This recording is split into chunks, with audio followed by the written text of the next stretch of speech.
Our next objection set concerns Darius the Mede. Darius is regarded as a fictional character, or at the very best a confusion with someone else. But what does the data tell us?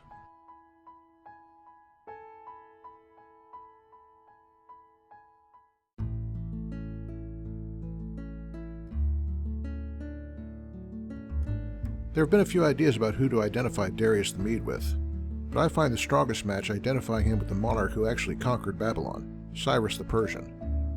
One step to this is to translate Daniel 6:28 in this way. It would require a reading of the Hebrew grammar that is known from another parallel in 1 Chronicles 5:26. The identification seems to be supported by the Septuagint, which translates Daniel 11 as the first year of Cyrus, rather than the first year of Darius. But why the two names? That one's not too hard. Many people of that era had 2 or more names, and we see that even in Daniel.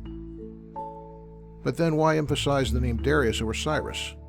We can't be sure, but one suggestion is that Daniel was emphasizing Cyrus's Median bloodline. His father was a Persian, but his mother was a Mede. And supposedly he did this in order to demonstrate the exact fulfillment of earlier Old Testament prophecies of victory by a Mede. In the end, the present evidence does not tell us who Darius the Mede was in an explicit way, but we have a plausible identification. The question is whether there is anything wrong with it. I haven't found any serious objections to it, other than the typical fundy atheist, "why isn't it so explicit that it smells stronger than my boxer shorts" sort of objections. One thing we can point out is that confusion of Darius the Mede with someone else, or just plain inventing him, would have been quite impossible. Ezra 4 has a list of Persian kings, and as Josephus indicates, there were many histories which would include information on the Persian Empire in circulation at the time of the Maccabees. We even know some of those histories today.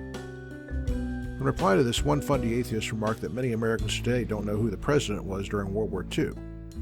But the person who wrote Daniel, if he was in the 2nd century as the critics say, would have had to have been in the most educated class. There's really no comparison. He could hardly be expected not to know who was in charge of Babylon at the time of Cyrus. Next up, we'll return to the Babylonian aspect of Daniel, an event many critics regard as too incredible to believe. See you next time.